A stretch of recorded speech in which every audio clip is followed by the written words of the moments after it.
Hi friends, welcome to Abbas kitchen. நோன்பு நேரத்துக்கு என்னென்னலாம் நான் முன்னாடியே ரெடி பண்ணி வைப்பேன் அப்படிங்கிறத ஒரு சின்ன டிப்ஸாக சொல்கிறேன்.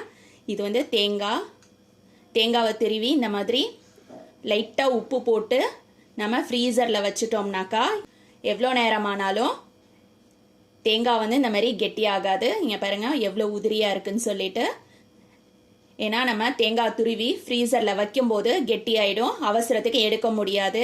அதே நீங்கள் கொஞ்சமாக உப்புத்தூள் தூவிட்டு நல்லா கொஞ்சமாக உப்பு பெசரிட்டு நீங்கள் வச்சிங்கனாக்கா தேங்காய் எவ்வளோ நேரம் ஆனாலும் உதிரியாக தான் இருக்கும், கெட்டியாகாது. இதான் ஃபஸ்ட்டு டிப்பு.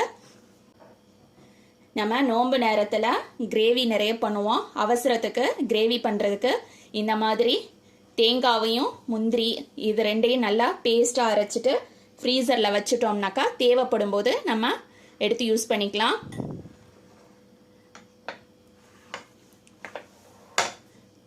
இது தேங்காவும் கசகசாவும் அரைச்சி வச்சுருக்கேன். தேங்காவையும் கசகசாவையும் நல்லா மைய அரைச்சிட்டு இந்த மாதிரி ஒரு பாக்ஸில் போட்டு வச்சிட்டோம்னாக்கா அவசரத்துக்கு நம்ம கிரேவிக்கு எடுத்து யூஸ் பண்ணிக்கலாம். சில கிரேவிக்கு நம்ம தேங்காய் கசகசா யூஸ் பண்ணுவோம், சில கிரேவிக்கு தேங்காவும் முந்திரியும் யூஸ் பண்ணுவோம். அதுக்காக தான் நான் தனித்தனியாக அரைச்சி வச்சுருக்கேன். ஏர் ஃப்ரையரில் 1 minute ப்ரெட்டை இந்த மாதிரி வச்சு எடுத்தோம்னாக்கா நல்ல ப்ரெட்டு கிறிஸ்பியாக இருக்கும். கலர் வராது, கலர் வராமல் லைட்டாக இந்த மாதிரி நல்லா கிறிஸ்பியாக இருக்கும், சாஃப்டாக இருக்காது. இதை நம்ம மிக்சி ஜாரில் போட்டு பவுட்ரு பண்ணி ஒரு பாட்டிலில் போட்டு ஸ்டோர் பண்ணி வச்சுக்கலாம். நம்ம கட்லெட் செய்கிறதுக்கோ இல்லை சீஸ் பால் செய்கிறதுக்கோ எதுக்கோ பிரெட் க்ரம்ஸ் தேவைப்படுறதுக்கு நம்ம இதை யூஸ் பண்ணிக்கலாம். மார்க்கெட்டில் கிடைக்கிற பிரெட் க்ரம்ஸை வாங்குறத விட நம்ம வீட்லேயே ரெடி பண்ணி வச்சுக்கலாம். நோன்பு நேரத்தில் எல்லார் வீட்லேயும் ஈவினிங்கில் கூல்ட்ரிங்க்ஸ் ரெடி பண்ணுவோம். அந்த கூல்ட்ரிங்க்ஸ்க்கு இந்த மாதிரி ஒரு நம்ம மிக்ஸ் ரெடி பண்ணி வச்சுக்கலாம். பாதாமும் வாட்டர்மெலன் சீட்ஸு மஸ்க்மெலன் சீட்ஸு 3ஐயும் நல்லா ட்ரை ரோஸ்ட் பண்ணணும். நான் ஏர் ஃப்ரையரில் 2 minutes ட்ரை ரோஸ்ட் பண்ணி எடுத்து வச்சுருக்கேன். உங்கள்கிட்ட ஏர் ஃப்ரையர் இல்லைனாக்கா நீங்கள் வெறும் கடாயில் அடுப்பை நல்லா சிம்மில் வச்சுட்டு ஒரு 2 minutes ட்ரை ரோஸ்ட் பண்ணிவிட்டு அதுக்கப்புறமா இது கூட சீனியும் ஏலக்காவும் சேர்த்து நீங்கள் பவுட்ரு பண்ணி ஒரு பாட்டிலில் ஸ்டோர் பண்ணி வச்சிட்டிங்கன்னா ஈவினிங் டைமில் நம்ம பாலை காய்ச்சினதில் இதுலேருந்து ஒரு 2 ஸ்பூன் எடுத்து போட்டு ஒரு மிக்ஸ் ரெடி பண்ணி குடிச்சுக்கலாம். இதை பவுட்ரு பண்ணிவிட்டு நீங்கள் வெளியிலேயே ஸ்டோர் பண்ணி வைக்கலாம், ஃப்ரிட்ஜில் தான் வைக்கணும்னு அவசியம் இல்லை. இது பார்த்தீங்கன்னா கானை நான் இந்த மாதிரி பவுட்ரு பண்ணி வச்சுருக்கேன். இது எதுக்கு அப்படின்னா நம்ம உளுந்து வடை செய்யும்போது இல்லை மசால் வடை செய்யும்போது சில டைமில் அதுலேயும் உளுந்து வடைக்கு தண்ணி கொஞ்சம் கூடிடுச்சுனாலும் மாவு ரொம்ப நீர்க்காயிடும், வடை ஒழுங்காக வராது. அந்த சமயத்தில் இந்த மாதிரி நம்ம பவுட்ரு பண்ணி வச்சுருக்கத ஒரு ஸ்பூன் போட்டுட்டு நம்ம நல்ல வடையில் மாவு மிக்ஸ் பண்ணிவிட்டு அதுக்கப்புறம் நம்ம எடுத்து வடை சுட்டோம்னாக்கா வடை நல்லா ஷேப்பாகவும் வரும், கிறிஸ்பியாகவும் இருக்கும், டேஸ்ட்டாகவும் இருக்கும். இந்த மாதிரி கார்ன் நீங்கள் முழுசாக கிடைச்சாலும் வாங்கி வச்சுக்கோங்க. சப்போஸ் உங்கள்கிட்ட முழுசாக கிடைக்கல அப்படின்னா கூட நீங்கள் கார்ன் பவுட்ரு பண்ணதும் கிடைக்குது, அது மாதிரி வாங்கி கூட நீங்கள் வச்சுக்கலாம். சில பேர் ரவை யூஸ் பண்ணுவாங்க. உளுந்து வடை மாவு நீர்க்க போயிடுச்சு அப்படின்னு சொல்லிட்டு அந்த டைமில் ரவை சேர்ப்பாங்க. ரவை சேர்க்கறத விட இந்த மாதிரி கார்ன் கிரானியூல் சேர்த்திங்கனாக்கா நல்லா வடை கிறிஸ்பியாக இருக்கும். ட்ரை பண்ணி பாருங்கள்.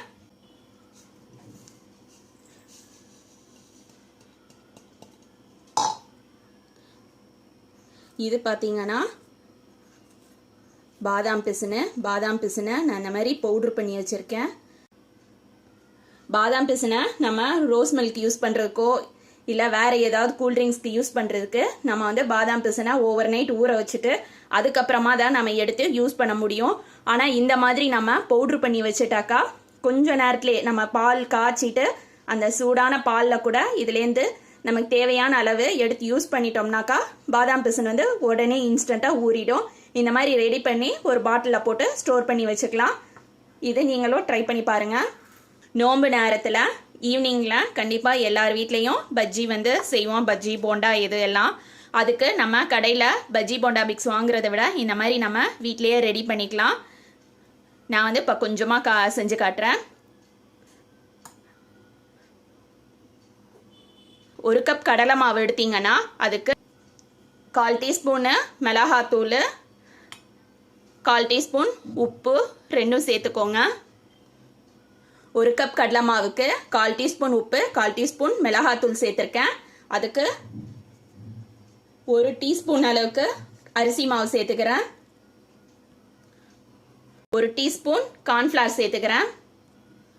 1 கப் கடலை மாவுக்கு 1/2 டீஸ்பூன் அளவுக்கு நீங்கள் மைதா மாவு சேருங்க. மைதா மாவு சேர்த்து நம்ம பஜ்ஜி செய்யும்போது ஹோட்டல் பஜ்ஜியை விட சூப்பராக இருக்கும்.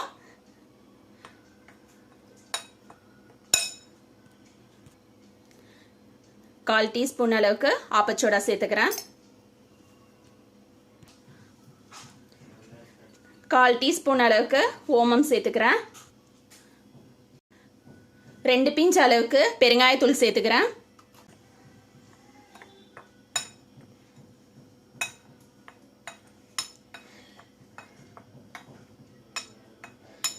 இது எல்லாத்தையும் நல்லா மிக்ஸ் பண்ணிவிட்டு ஒரு பாட்டிலில் போட்டு வச்சுக்கோங்க.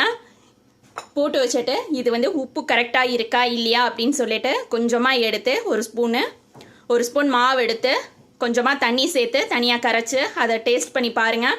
சப்போஸ் உப்பு கம்மியாக இருக்குதுன்னா இந்த ஸ்டேஜ்லேயே நீங்கள் வந்து உப்பு மிக்ஸ் பண்ணி வச்சுக்கோங்க. நோன்பு நேரத்தில் நம்மளால் உப்பு செக் பண்ண முடியாது. அதுக்கு நம்ம இந்த மாதிரி முன்னாடியே ரெடி பண்ணி வச்சிட்டோம்னாக்கா ஈஸியாக இருக்கும்.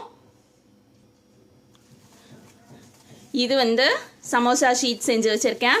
நம்ம சமோசா ஷீட்டாக இருந்தாலுமோ இல்லை ரோல் செய்கிறதுக்கோ வீட்டிலேயே நம்ம ஷீட் ரெடி பண்ணிக்கலாம். மாவு பிசைஞ்ச மாவில் உருண்டை போட்டு நல்லா தேய்ச்சிட்டு தோசைக்கல்லில் 2 சைடு போட்டு திருப்பி போட்டு எடுத்துட்டு இந்த மாதிரி நீங்கள் ஒன்றோட ஒன்று அடுக்கி வச்சுக்கலாம். அடுக்கி வச்சுட்டு லைட்டாக மாவு தூவிட்டு ஒன்றுக்கு ஒன்று இடையில நம்ம வந்து அடுக்கி வச்சுக்கலாம். இது வந்து ஃப்ரீசரில் வைக்கக்கூடாது, ஃப்ரிட்ஜில் தான் வைக்கணும்.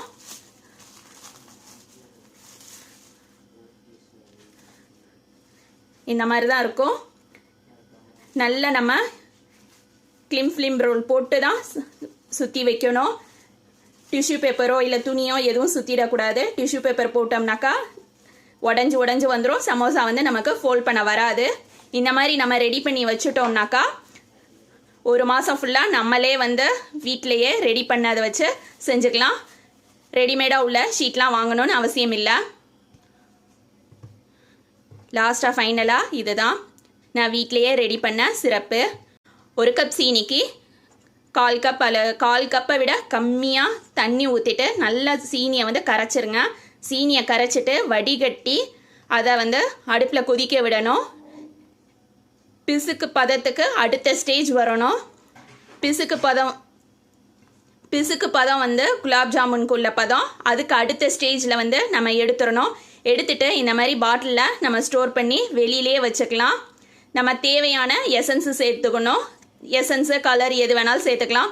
அப்படி உங்ககிட்ட எசன்ஸ் எதுவும் இல்லை தனித்தனியாக அப்படின்னாக்கா நீங்கள் ஒரே சுகர் சிரப் ரெடி பண்ணிவிட்டு அதுக்கப்புறமா நீங்கள் என்ன எசன்ஸ் போடணுமோ அதை நீங்கள் வந்து போட்டுக்கலாம். நான் வந்து பிஸ்தா ஒன்று ரெடி பண்ணியிருக்கேன், இன்னொன்று வந்து கஸ் சிரப் ரெடி பண்ணியிருக்கேன். ரெண்டுமே வீட்டில் ரெடி பண்ணது தான்.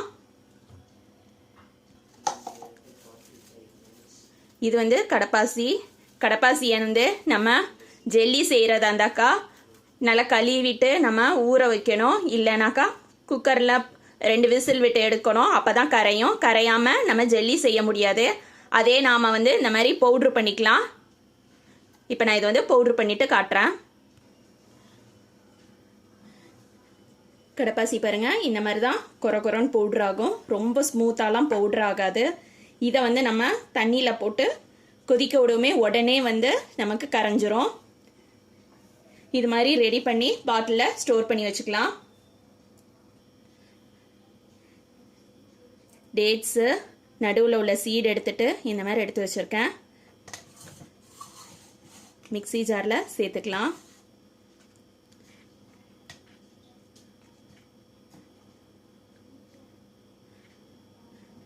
பசங்க வந்து அத்திப்பழம் சாப்பிட மாட்டாங்க. இந்த மாதிரி அத்திப்பழத்தை ஊற வச்சுட்டு அந்த தண்ணியும் சேர்த்து நல்லா அரைச்சிக்கலாம். இது கூட கொஞ்சமாக சீனி சேர்த்துக்கிறேன். அத்திப்பழம், டேட்ஸு, சீனி 3 சேர்த்துருக்கேன். இதை நம்ம வந்து நல்லா நைஸாக அரைச்சிக்கலாம்.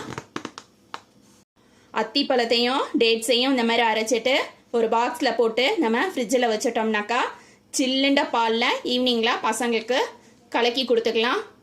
இது வந்து 10 நாள் வரையிலும் ஸ்டோர் பண்ணிக்கலாம். ஃப்ரீசரில் ஸ்டோர் பண்ணணும்னு அவசியம் இல்லை, ஃப்ரிட்ஜில் ஸ்டோர் பண்ணால் போதும்.